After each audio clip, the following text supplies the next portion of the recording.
Murdercom says Happy Thanksgiving, like the non-racist one to the north. What is it? Fucking Canadian Thanksgiving right now? Why do I care about that? Happy Thanksgiving to all the Canucks. But oh man, ours isn't for till the end of the month. So, and you know, it's really ironic for you to sit here and say that ours is somehow racist and yours is somehow not. It's retarded, right? Both countries started as British colonies. You assholes were just as racist as we were in the early days, so I don't want to fucking hear it. Besides, there's like 30,000 people that live in all of Canada.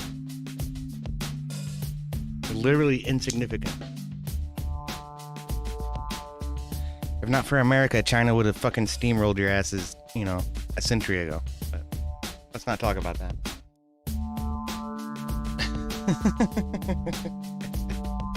Okay, anyway. Speaking of Canada, okay, we did have a funny post from Matt Walsh about it. It says, Happy Indigenous Peoples Day. You guys, Happy Indigenous Peoples Day.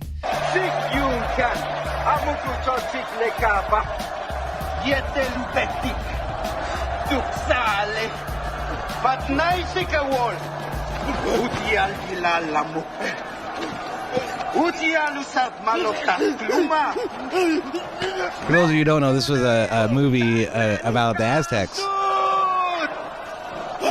who regularly engaged in ritual human sacrifice, if you didn't know. So cheers. Happy Indigenous Peoples Day. Celebrating the way the Indigenous people would.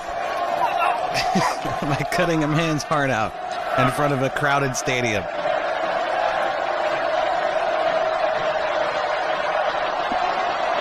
Yay!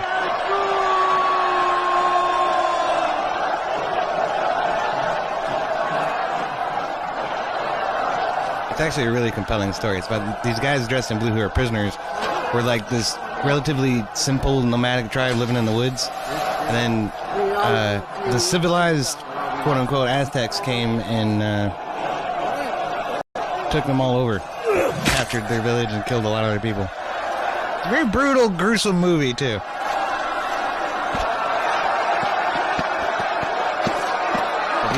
You ever wondered what those stairs are for? That was it.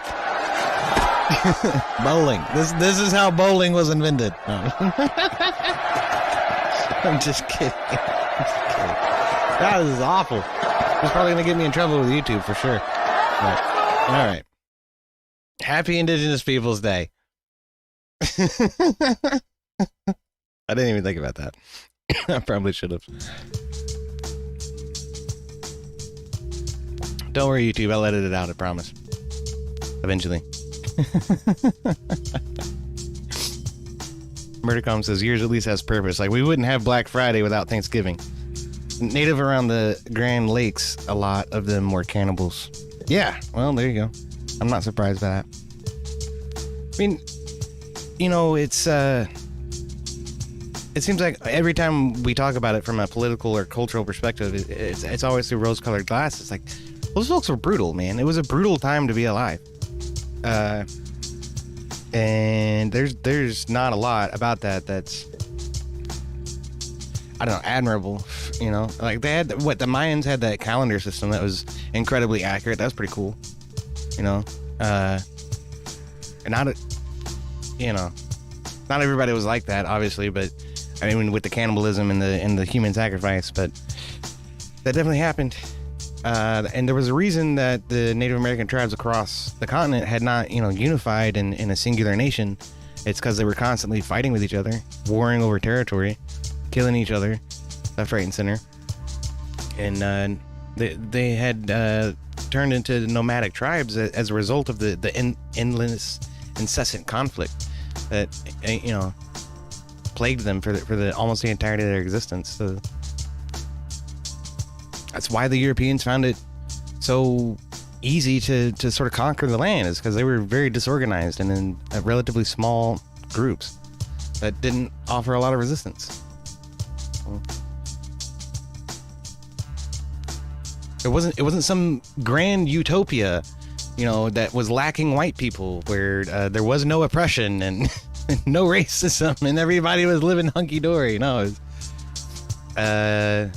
it was a gruesome, brutal place sometimes, as the world often is, I suppose. But